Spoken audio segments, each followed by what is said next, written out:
Orient bell tiles studio से आप देख रहे हैं एबीपी न्यूज।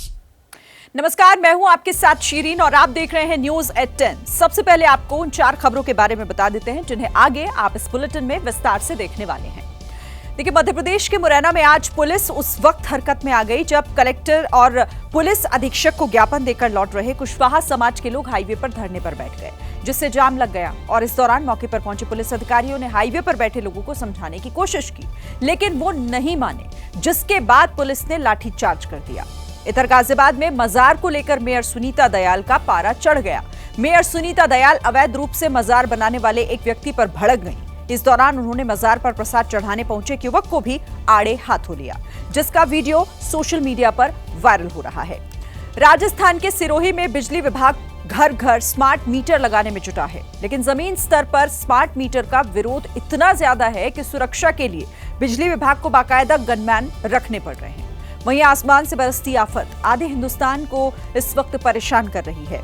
हिमाचल प्रदेश से लेकर मध्य प्रदेश तक नदियां उफान पर हैं, सड़क टूटी हुई हैं और ढह रहे हैं आशियाने। तमाम खबरों पर विस्तार से जानकारी आपको देंगे, लेकिन बात कर लेते हैं पहले मध्य प्रदेश की, जहां पर मुरैना में कुशवाहा समाज के लोगों ने हाईवे जाम कर दिया है।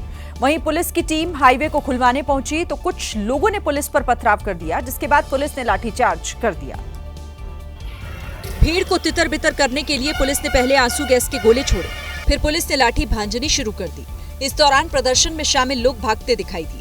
वहीं कुछ प्रदर्शनकारी आसपास की इमारतों में घुस गए, जिन्हें पुलिस ने दौड़ा दौड़ा कर पीटा। लाठीचार्ज के बाद कुछ ही वक्त में प्रदर्शनकारी ट्रैक्टर और दूसरे वाहनों के जरिए भाग खड़े हुए। बताया जा रहा है कि कुशवाहा समाज के लोग मुरैना के रसोधना तहसील क्षेत्र में एक जमीन पर कब्जे के विरोध में इकट्ठा हुए थे। कुशवाहा समाज ने कानून व्यवस्था का मुद्दा भी उठाया। इस संबंध में समाज की ओर से एक ज्ञापन जिला कलेक्टर और पुलिस अधीक्षक को सौंपा गया, लेकिन कुशवाहा समाज के लोग ज्ञापन सौंप वापस लौटे तो हाईवे जाम कर बैठ गए और पुलिस के समझाने के बाद भी नहीं माने तो पुलिस को एक्शन लेना पड़ा। गाजियाबाद की मेयर सुनीता दयाल का एक वीडियो वायरल हो रहा है, जिसमें वो रोड किनारे मजार के पास बैठे हुए शख्स को धमकाती नजर आ रही हैं। 2 मिनट 11 सेकंड के इस वीडियो में मेयर सुनीता दयाल न केवल शख्स को यहां से चले जाने को कहती हैं, बल्कि गंदगी और कब्जा जमाने का भी आरोप लगाती हैं। ड्रामा मत कर, तू आया क्यों है यहाँ पे? यहाँ तू मजार बनाएगा? बैठा क्यों है तू? अरे तेरे डाकना में बैठ जाके तू यहाँ क्यों बैठा? सड़क किनारे बैठा शख्स हाथ जोड़कर गुहार लगाता रहा, मिन्नतें करता रहा, लेकिन मेयर ने रिपोर्ट दर्ज करवाने की धमकी दी। तेरा इतना पिटेगा तो याद रखेगा, समझा? रिपोर्ट दर्ज करा तू तेरे खिलाफ, सामान उठा अपना हत्या। मेयर यही नहीं रुकी, गुस्सा 7वें आसमान पर था। इसी दौरान मजार पर प्रसाद चढ़ाने आए शख्स को भी जमकर खरी खोटी सुनाई। आ जा ना प्रसाद चढ़ाने, तो तू यही प्रसाद चढ़ाएगा? मैं निकल रहा था दरगाह। नहीं, तू दरगाह में, ये दरगाह है, ये दरगाह है। निकलते तू मिलजुल के आयो। क्या नाम है? शर्म नहीं आती? तू बलविंदर यहाँ पे आ रहा है प्रसाद चढ़ाने? तेरा गुरुद्वारा नहीं है, तू यहाँ प्रसाद चढ़ाएगा? मेयर सुनीता दयाल ने कहा कि धार्मिक आस्था का सम्मान है, लेकिन नियमों के विरुद्ध किसी को भी धर्म के नाम पर सार्वजनिक भूमि पर कब्जा जमाने नहीं दे सकते। कर्नाटक के बेंगलुरु से एक सनकी का वीडियो सामने आया, जिसमें वो एक साजिश के तहत एक घर को जलाने की कोशिश करता दिखा। इस साजिश की भनक ना तो वहां से गुजरने वाले लोगों को लगी और ना ही घर वालों को इसका पता चला। घर के बाहर रखे सामान पर पेट्रोल डाला और आग लगा दी। आग धधकते ही दबे पांव वहां से भाग निकला। शाम करीब 5:30 बजे ये व्यक्ति बोतल में पेट्रोल लेकर पहुंचा था। वहां से गुजर रहे लोगों को अंदाजा नहीं था कि ये किसी घर को जलाने जा रहा है। धीरे से गेट खोला और अंदर दाखिल हो गया। बिना समय गवाए वहां रखे सामान और खिड़कियों पर पेट्रोल छिड़क दिया और उसके बाद आग लगा दी। पुलिस के मुताबिक आग लगाने वाले की बहन पार्वती ने बेटी की शादी के लिए 5 लाख रुपए कर्ज लिया था। देनदार ने जब बार बार वापस करने को कहा तो वो नाराज हो गई और अपने भाई के साथ मिलकर पूरे परिवार को खत्म करने की साजिश रची। उसी प्लान के तहत घर को आग के हवाले कर दिया, लेकिन संयोग ठीक था कि घर वाले अंदर मौजूद थे। उनकी चीख सुनकर आसपास के लोग आए। समय रहते आग को काबू किया गया और बड़ा नुकसान होने से बचा लिया। सिर्फ बाहर का हिस्सा ही झुलस पाया, आग अंदर नहीं पहुंची। बात पंजाब की, जहां संगरूर में नाजायज संबंधों में रोड़ा बन रहे पत्नी ने अपने प्रेमी की मदद से पति का कत्ल करवा दिया। पुलिस ने अब दोनों आरोपियों को गिरफ्तार कर लिया है। शुरुआत में लगा कि पति की मौत गिरकर हुई, लिहाजा चुपके से पति का अंतिम संस्कार करवा दिया, लेकिन पुलिस के हाथ एक सीसीटीवी फुटेज लगा। जिसमें आरोपी प्रेमी वारदात वाले घर के पास दिखा। पुलिस ने जांच की तो पता चला कि आरोपी ने प्रेमिका की मदद से जगसीर के सिर पर कई बार रॉड मारी, जिससे उसकी मौके पर मौत हो गई। वारदात को किसी को पता न चले, इसीलिए चुपके से अंतिम संस्कार भी करवा दिया। सबसे हैरानी वाली बात तो यह है कि आरोपी प्रेमी प्रेमिका के ही बुआ का बेटा है। फिलहाल पुलिस ने दोनों को गिरफ्तार कर लिया। रिमांड पर लेकर दोनों से पूछताछ की जा रही है। यूपी के मुजफ्फरनगर में अपने जीजा के प्यार में पागल एक युवती ने अपने कोख में पल रहे नवजात की हत्या कर दी और वारदात के बाद से दोनों फरार हो गए। पूरी घटना का खुलासा 24 जून को हुआ, जब कूड़े के ढेर में एक नवजात का शव मिला। दरअसल शादी के बाद से आरोपी अभिषेक अपनी साली प्रिया पर डोरे डालने लगा था। धीरे धीरे दोनों में मुलाकातें शुरू हुई, जो प्यार में बदल गई। इस दौरान दोनों के कई बार अवैध संबंध भी बने। 4 महीने की प्रेग्नेंट होने के बाद जब प्रिया ने अपने जीजा अभिषेक को बताया कि उसके गर्भ में बच्चा पल रहा है, तो अभिषेक और प्रिया ने बच्चे की हत्या की साजिश रच डाली। जीजा साली दोनों ने मिलकर भ्रूण को रुड़की चुंगी के पास कूड़े के ढेर में डाल दिया और फरार हो गए। बहरहाल पुलिस ने अभिषेक और प्रिया को गिरफ्तार कर सलाखों के पीछे भेज दिया है। बिहार के अरवल में डबल मर्डर की वारदात से सनसनी मच गई। लड़के वाले लड़की पक्ष पर आरोप लगा रहे हैं, तो वहीं लड़की पक्ष लड़के वालों पर। हत्या के बाद से गांव में तनाव का माहौल है। प्रेमी प्रेमिका का शव घर की तीसरी मंजिल की सीढ़ी पर से बरामद हुआ। दोनों की कनपटी पर गोली लगी हुई है। इस सनसनीखेज वारदात के बाद अलग अलग बातें सामने आ रही हैं। लड़की की मां का आरोप है कि लड़का रिश्ते में उसका फुफेरा भाई था, जो अपनी मामा की बेटी से शादी करना चाहता था। कई बार दबाव भी बना रहा था। लड़की ने शादी से इनकार किया तो उसे और खुद को गोली मार ली। इधर लड़के के पक्ष का कहना है कि लड़की के परिजनों ने ही दोनों को गोली मारकर उनकी हत्या की है। फिलहाल पुलिस घटनास्थल की बारीकी से जांच कर रही है और सबूतों की तलाश में है। वारदात के बाद से गांव में भारी तनाव है, जिसके बाद से पुलिस की तैनाती बढ़ा दी गई है। इंदौर के द्वारकापुर इलाके में एक पुलिस कांस्टेबल ने ड्यूटी पर खुद को सर्विस राइफल से गोली मारकर आत्महत्या कर ली। सुसाइड के पीछे ड्यूटी के तनाव को प्रमुख वजह बताया जा रहा है। पुलिस का दावा है कि कांस्टेबल पारिवारिक तनाव से जूझ रहा था, जिसके चलते उसने खुद को गोली मार दी। प्राथमिक रूप से पारिवारिक कुछ विवाद सामने आ रहा है, जिसके कारण से ये तरह की घटना को उसने जो है अंजाम दिया है। सुसाइड करने वाले पुलिसकर्मी का नाम अनुराग भामौर बताया जा रहा है। उसकी 1.5 साल पहले ही शादी हुई थी। परिजनों का दावा है कि वो लंबे समय से कई घंटों की ड्यूटी से परेशान था। ड्यूटियां अधिक होने के कारण भी संभव हो सकता है ये चीजें। तनाव रहता है। कई बार 2-3 दिन हो जाते थे कि ड्यूटी से घर लौट नहीं पाता था। हालांकि ना पुलिस और ना परिजन दोनों ही पक्के तौर पर ये नहीं बता पा रहे कि कांस्टेबल अनुराग भामौर ने सुसाइड का कदम क्यों उठाया। मेरठ के नगर पालिका दफ्तर में उस वक्त हड़कंप मच गया जब एक भैंस नगर पालिका ऑफिस में घुस आई और उसने दफ्तर के अंदर उत्पात मचा दिया। सबसे पहले भैंस ने नगर पालिका ऑफिस की गैलरी में कर्मचारी को टक्कर मारी। कर्मचारी किसी तरह खुद को बचाकर वहां से बाहर की तरफ भागा तो भैंस गैलरी से बाहर आ गई और इस बार वो लाल टी-शर्ट में दिख रहे युवक के पीछे पड़ गई। भैंस युवक को गैलरी तक दौड़ा कर ले गई। इस दौरान भैंस गैलरी में फिसल भी गई। वहीं इसके बाद भैंस दफ्तर के अंदर घुसी और वहां रखी फाइलों को बिखेर दिया। दफ्तर में मौजूद कर्मचारियों ने किसी तरह भैंस को दफ्तर से बाहर निकाला। स्मार्ट मीटर आज हर घर की जरूरत है, लेकिन आपको ये जानकर हैरानी होगी कि मध्य प्रदेश के सीहोर में स्मार्ट मीटर का विरोध शुरू हो रहा है। हालात इतने बिगड़ चुके हैं कि स्मार्ट मीटर लगवाने के लिए विद्युत विभाग को अपने साथ गनमैन रखवाने पड़ गए हैं। मोहल्ले में जब लोग सुबह अपने घरों के दरवाजे खोलते हैं तो सामने बंदूक लिए खड़े बाउंसर और उनके साथ ठेकेदार के कर्मचारी नजर आते हैं। ये बंदूकधारी हर उस घर के बाहर तैनात किए जा रहे हैं जहां पर स्मार्ट मीटर लग रहे हैं। दरअसल ग्रामीणों का कहना है कि स्मार्ट मीटर से उनके घर का बिल पहले से दोगुना आ रहा है। विरोध की वजह भी यही है। इधर गनमैन और बाउंसर रखने पर बिजली विभाग ने सफाई दी। अधिकारियों का कहना है कि कुछ दिन पहले एक कर्मचारी के साथ बदसलूकी हुई और स्मार्ट मीटर तोड़ा गया, इसीलिए सुरक्षा के मद्देनजर ये फैसला लिया गया। दिल्ली के पास हरियाणा के गुरुग्राम में कबाड़ गोदाम में आग लग गई। चैनपुरा स्थित इस गोदाम में आग कैसे लगी इसका पता नहीं चल पाया, लेकिन आग से काफी नुकसान जरूर हो गया। जिसके बाद गोदाम से आग लगने की ऊंची लपटें निकलती दिखाई दी, जबकि आसपास धुआं फैल गया था। आग लगने की जानकारी के बाद दमकल की 2 गाड़ियां मौके पर पहुंची और आग बुझाने के काम में जुट गई, लेकिन गोदाम में कबाड़ होने की वजह से आग बेकाबू होती गई। इसके बाद दूसरे फायर स्टेशन से भी गाड़ियां मंगवाई गईं। मौके पर पहुंची फायर ब्रिगेड की 10 गाड़ियों ने काफी मशक्कत के बाद आग पर काबू पाया। इस दौरान एक कार और बाइक समेत गोदाम में रखा सारा सामान जल गया।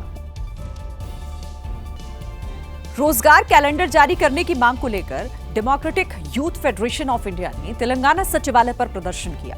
वहीं पुलिस ने सचिवालय की तरफ बढ़ रहे प्रदर्शनकारियों को आगे बढ़ने से रोक लिया। Democratic youth federation of India के सदस्य जैसे ही सड़क पार कर सचिवालय की ओर बढ़े, पुलिसकर्मियों ने उन्हें पकड़ लिया। कई सदस्य खुद को पुलिस की पकड़ से छुड़ाने की कोशिश करते दिखे, लेकिन वो खुद को पुलिस की पकड़ से छुड़ा नहीं पाए। इस दौरान कई सदस्यों ने वी वांट जस्टिस के नारे लगाए।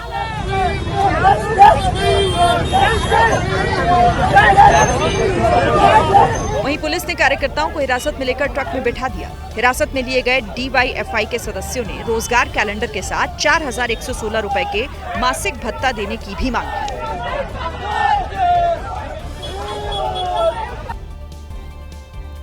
इन खबरों के बीच एक बड़ी खबर उत्तराखंड के हरिद्वार से आई और एक और नाम छिपाकर दुकान चलाने वाले की पोल खुल गई। गुप्ता चाट भंडार के नाम से जो दुकान चल रही थी, उसका असली मालिक गुलफाम निकला और जैसे ही दुकानदार को असली पहचान हुई, वहां चाट खाने आए लोगों में हड़कंप मच गया। क्योंकि दुकान मालिक अपनी असली पहचान छिपाकर सालों से गुप्ता चाट भंडार के नाम से अपनी दुकान चला रहा था। उसने अपनी दुकान में न केवल गुप्ता चाट भंडार के नाम से पोस्टर लगवा रखे थे, बल्कि इन पोस्टरों में ये भी लिखा था कि सबसे पुराने गुप्ता जी की यही दुकान है। और तो और किसी को शक न हो, इसलिए समुदाय विशेष से आने वाला दुकान मालिक भगवा गमछा पहनकर दुकान पर बैठता था और लोगों की आंखों में धूल झोंक रहा था। लेकिन जब एक श्रद्धालु ने दुकान से चाट खाने के बाद UPI पेमेंट करने के लिए स्कैनिंग की, तो उसमें पेमेंट गुलफाम नाम के शख्स के बैंक खाते में गया, जिसके बाद वो शख्स दुकानदार पर बुरी तरह भड़क गया और उसने पुलिस बुला ली। इसके बाद तो वहाँ काफी देर तक बवाल हुआ। दुकान में स्कैन करने के लिए कई QR कोड रखे थे और जब पुलिस के सामने एक QR कोड को स्कैन किया गया तो दुकानदार की पोल खुल गई। श्रद्धालुओं ने कहा कि ये उनकी आस्था के साथ खिलवाड़ है। इसके बाद पुलिस दुकान मालिक को पकड़कर अपने साथ ले गई। बीते दिनों भी मुजफ्फरनगर से ऐसी ही घटना सामने आई थी। मुजफ्फरनगर में पंडित जी ढाबे का मालिक तजम्मुल निकला था। इसके बाद इस ढाबे को बंद कर दिया गया, लेकिन लगातार सामने आ रही इन घटनाओं की वजह से नेम प्लेट लगाने की मांग एक बार फिर तूल पकड़ रही है। गाजियाबाद के हिंदू संगठन भी सभी दुकानदारों से नेम प्लेट लगाने की मांग करने लगे हैं। और इसी वजह से हिंदू रक्षा दल के दर्जनों कार्यकर्ता जय श्री राम के जयकारे लगाते हुए सड़कों पर उतर आए। हिंदू रक्षा दल से जुड़े कार्यकर्ताओं ने कावड़ यात्रा मार्ग का निरीक्षण किया। साथ ही साथ नॉनवेज होटल पहुंचकर होटल मालिकों को सावन में होटल बंद रखने की चेतावनी भी दी। सावन लगेगा 11 जुलाई से, उस दिन के लिए हम इनको सचेत कर रहे हैं कि मीट मच्छी बिक ना जाए। हिंदू रक्षा दल के कार्यकर्ताओं ने कावड़ यात्रा मार्ग पर पड़ने वाले दुकानदारों से अपील की है कि वे होटल, रेस्टोरेंट, ढाबों और खाने पीने की दुकानों पर अपना सही नाम जरूर लिखें। या तो वो अपनी पहचान खुद बता दे, वरना हिंदू रक्षा दल को एक्सपोज करें। हिंदू रक्षा दल के कार्यकर्ताओं ने चेतावनी दी कि अगर किसी कावड़िये के साथ थूक जिहाद जैसी घटना हुई तो बर्दाश्त नहीं की जाएगी। हिंदू संगठनों का आरोप है कि हिंदुओं की भावनाओं को ठेस पहुंचाया जा रहा है। पहले वैष्णव ढाबे का मालिक मुस्लिम निकला और अब गुप्ता चाट भंडार के मालिक की पहचान भी गुलफाम के तौर पर हुई है। इसीलिए हिंदू संगठन के कार्यकर्ताओं ने कहा कि सनातन धर्म के खिलाफ ये बहुत बड़ा षड्यंत्र चल रहा है। वाली सियासत ने और तूल पकड़ लिया। हिंदू संगठन ये दावा करने लगे कि हरिद्वार जाने वाले रास्ते पर जो होटल, रेस्टोरेंट, ढाबा और खाने पीने की दुकानें चल रही हैं, उनमें से कई दुकानें दूसरे धर्म के लोग अपनी पहचान और धर्म छिपाकर चला रहे हैं। सनातन धर्म के लोगों के नाम पर मुस्लिम समाज के लोग अपने होटल आदि खाद्य पदार्थ की दुकानें चला रहे हैं। उनकी लिस्ट बना करके हरिद्वार पुलिस प्रशासन को सौंपेंगे। सूत्रों के मुताबिक स्वामी यशवीर महाराज को इस बात की जानकारी मिली थी कि पंडित जी वैष्णव नाम वाले ढाबे को कुछ मुस्लिम समुदाय के लोग चला रहे हैं। आरोप लगा कि यशवीर महाराज ने धर्म की पहचान करने के लिए होटल में काम करने वाले लोगों के कपड़े उतरवाए थे, लेकिन यशवीर महाराज ने इसे षड्यंत्र बताया और आरोपों को नकार दिया। मध्य प्रदेश के मंडला जिले में भारी बारिश की वजह से हालात बिगड़ गए। लगातार बारिश से नर्मदा का जलस्तर इतना ज्यादा बढ़ गया कि अब नदी का पुराने पुल के ऊपर से पानी गुजर रहा है। पानी की तेज धारा दहशत पैदा कर रही है। वहीं पुराने पुल के पास बने नए पुल के पिलर भी आधे से ज्यादा डूब चुके हैं। नदी का जलस्तर बढ़ने से किनारों पर बने घाट भी अब दिखाई नहीं दे रहे, जबकि मंडला के पिंडरई और बरौची क्षेत्र में सड़क पर कई फीट तक पानी भर गया। मंडला के बीच डांडी क्षेत्र में एक कार पानी की धारा में फंसी दिखाई दी, जिसके ऊपर एक युवक दिखाई दिया जो कार को निकालने की कोशिश कर रहा था। मंडला जिले में पिछले 24 घंटे में 99.6 मिलीमीटर बारिश दर्ज की गई, जिससे हालात बिगड़ते नजर आ रहे हैं। पहाड़ पर जल तांडव जारी है, लेकिन उत्तर और मध्य भारत भी कुदरत की मार से परेशान है। सबसे खतरनाक तस्वीरें आज मध्य प्रदेश के जबलपुर से सामने आई हैं।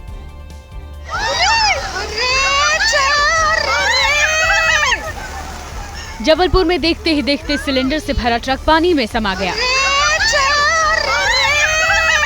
लोगों के चीख पुकार के बीच ये ट्रक ऐसा डूबा मानो पानी ने उसे निगल लिया हो। इसी तरह भूसे से भरा एक दूसरा ट्रक भी उसी लोकेशन में आगे जाकर डूबता हुआ दिखा। जबलपुर के पारियट नदी में अचानक जलस्तर बढ़ने के बाद पानी नदी के तय रास्ते से बाहर आया, जिसके बाद बड़े बड़े ट्रक उससे खुद को बचा नहीं पाए।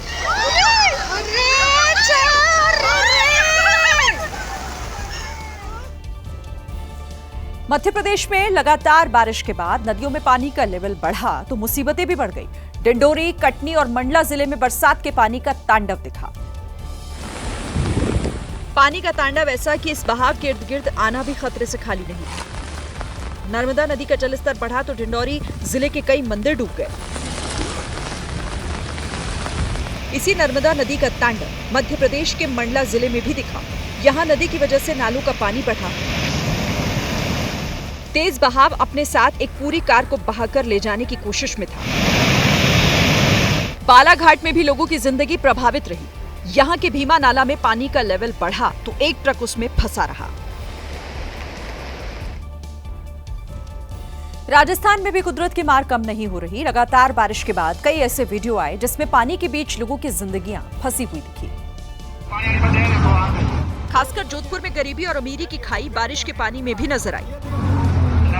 पानी से भरी सड़क पर एक लड़का अपनी मां को लेकर किसी तरह वहां से निकलने की कोशिश में था। तभी वहां एक थार गाड़ी वाला आया, पूरे रौब के साथ अपनी गाड़ी की ताकत लगाकर वहां से निकला और उसी थार की वजह से बाइक से जा रहे मां और बेटे पानी में गिर गए। लेकिन लापरवाह कार वाले को किसी की नहीं पड़ी थी। उसके पास तो कार थी, उसे किसी मिडिल क्लास से क्या ही मतलब।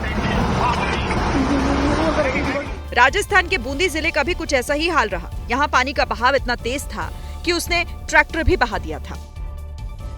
नदी नालों में पानी का लेवल बढ़ा तो राजस्थान में डैम भी फुल हो गए। पानी के नजदीक कोई भी इलाका वहां खतरे से खाली नहीं रहा। हिमाचल प्रदेश के मंडी में मुसीबत का सैलाब आया, जहां सुबह से ही पत्थर गिरने का सिलसिला लगातार जारी है। मंडी के ड्योढ़ इलाके में भयंकर भूस्खलन हुआ, जिससे यातायात ठप हो गया। इस लैंडस्लाइड का लाइव वीडियो भी रिकॉर्ड हुआ है। ऐसे पहाड़ों से मुसीबत बनकर गिरे पत्थर, तभी अचानक से बड़ा सा टुकड़ा गेंद की तरह लोगों के पास आने लगा। लोगों ने किसी तरह भागकर अपनी जान बचाई। और फिर देखिए ये डरावनी तस्वीर। छोटे पत्थरों के गिरने का सिलसिला तो लगातार जारी है। वो तो भला हो नीचे से गुजर रही गाड़ियों को पहले रोक दिया गया, नहीं तो अनहोनी हो सकती है। रास्ते पर लंबा जाम है और प्रशासन और NHAI की टीमें मौके पर रास्ता साफ करने के अभियान में जुटी हुई है। लेकिन डर है कि कहीं पत्थर फिर से न गिर जाए जैसे ये गिरा। देखिए, पहाड़ी राज्यों के नाम भले ही अलग हों, लेकिन उनके हालात एक जैसे हैं। कल से लेकर आज तक मंडी की तरह जम्मू कश्मीर के बारामूला का भी इलाका लैंडस्लाइड से घिरा हुआ है, जहां पर लाइव कैमरे में यह रिकॉर्ड भी हुआ। यहाँ भी एकाएक कर पहाड़ का हिस्सा भर कर सड़क पर आ गया। गीली मिट्टी और पत्थरों का मिश्रण पहाड़ से गिरता जा रहा था और नीचे खड़े लोगों की जान सूखती जा रही थी। कश्मीर के साथ उत्तराखंड के पहाड़ों में भी खतरा बढ़ा। छोटी छोटी पहाड़ी नदियों में पानी का बहाव तेज हो गया। अब तक आसानी से नदी पार करने वाले लोग अब पानी देखकर डर रहे हैं।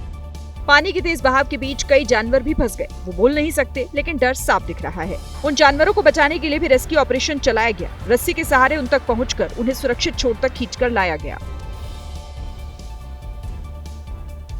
पहाड़ों पर हो रही तबाही का असर चारधाम की यात्रा करने वालों पर भी पड़ा। जगह जगह लैंडस्लाइड के चलते चारधाम की यात्रा पर जा रहे श्रद्धालु घंटों फंसे रहे। उत्तराखंड में इस वक्त चाहे आम लोग हों, पर्यटक हों या फिर श्रद्धालु, हर किसी को इन्हीं ऊबड़ खाबड़ रास्तों से होकर गुजरना पड़ रहा है। बीती रात कर्णप्रयाग में हुई लैंडस्लाइड की वजह से नेशनल हाईवे में जगह जगह रुकावट आ गई। बड़ी बड़ी मशीनें लगाकर किसी तरह रास्ते को खाली करने की कोशिश तो हो रही है, लेकिन मौसम की जो हालत उत्तराखंड में है उसे देखकर कहीं से भी नहीं कहा जा सकता कि कब कौन सा रास्ता कहां बंद हो जाए। राष्ट्रीय राजमार्ग का एक बड़ा हिस्सा पूरी की पूरी तरह से जमीन में धंस गया है। सड़क पूरी तरह से कट गई है, जिसे बनने में काफी वक्त लग जाएगा, इसलिए यात्रा को फिलहाल रोकना पड़ा है। इस कुदरती आफत की वजह से गंगोत्री नेशनल हाईवे आए दिन बंद हो रहा है। बारिश के बीच सरकारी दावों से ठीक उलट तस्वीरें भी सामने आ रही हैं। जल जमाव की वजह से सड़क में गड्ढे बन गए हैं। जबलपुर में तो एक परिवार ऑटो सहित गड्ढे में समा गया।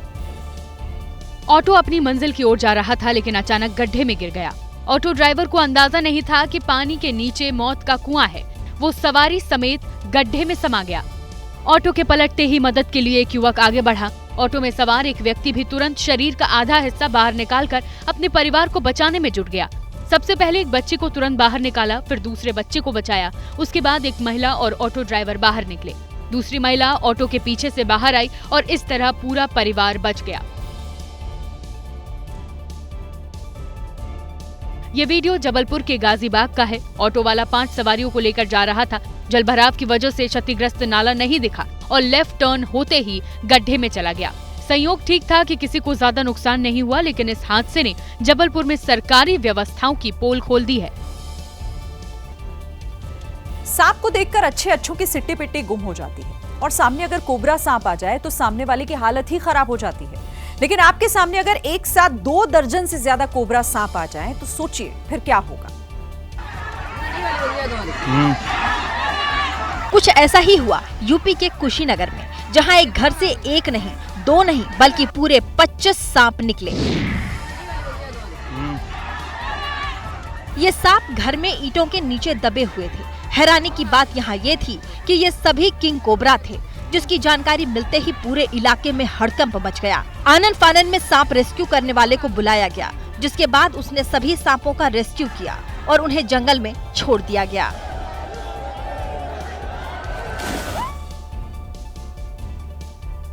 गुजरात के खेड़ा में भीषण आग लगने से हड़कंप मच गया। ये आग इतनी भयानक थी कि इसका धुआं कई किलोमीटर दूर तक देखा गया। दमकल की कई गाड़ियां भीषण आग पर काबू पाने की कोशिश करती रही। ये काले धुएं का गुब्बार और आग की लपटें समझने के लिए काफी है कि आग कितनी भयंकर लगी। आग प्लास्टिक के गोदाम में लगी, जिससे आग तेजी से फैल गई। काले धुएं से दिन में ही अंधेरा छा गया। हर तरफ फैली आग की लपटों को बुझाने के लिए फायर ब्रिगेड की कई गाड़ियां मौके पर पहुंची। इस प्लास्टिक गोदाम के बगल में ही राइस मिल भी है, जिससे इलाके में आग फैलने का खतरा बढ़ गया।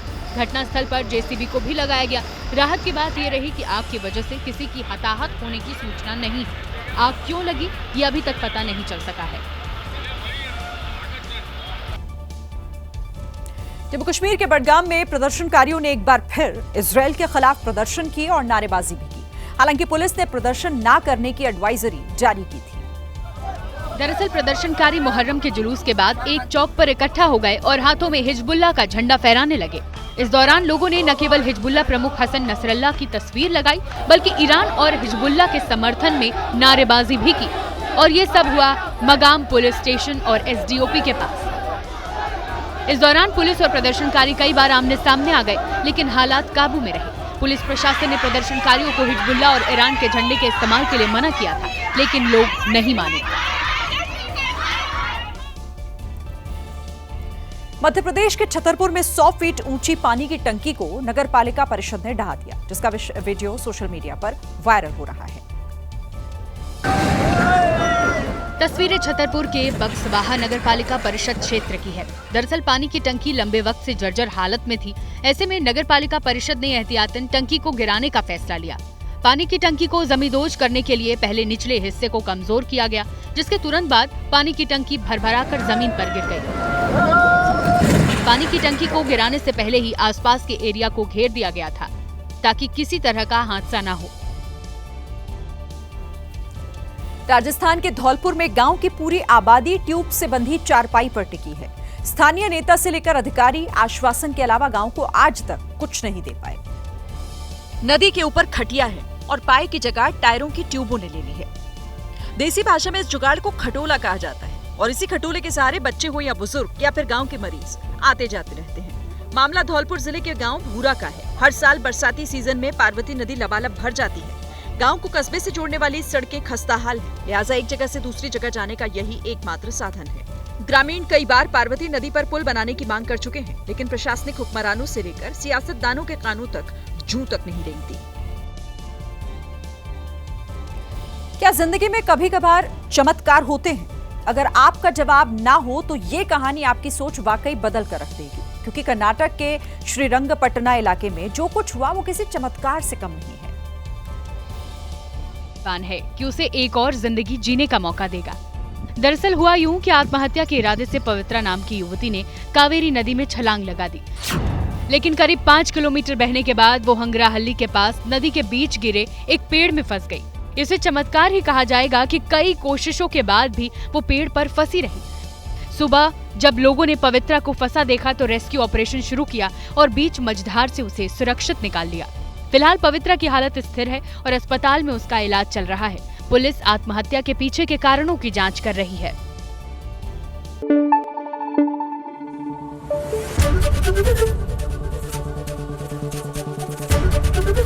एबीपी न्यूज आपको रखे आगे।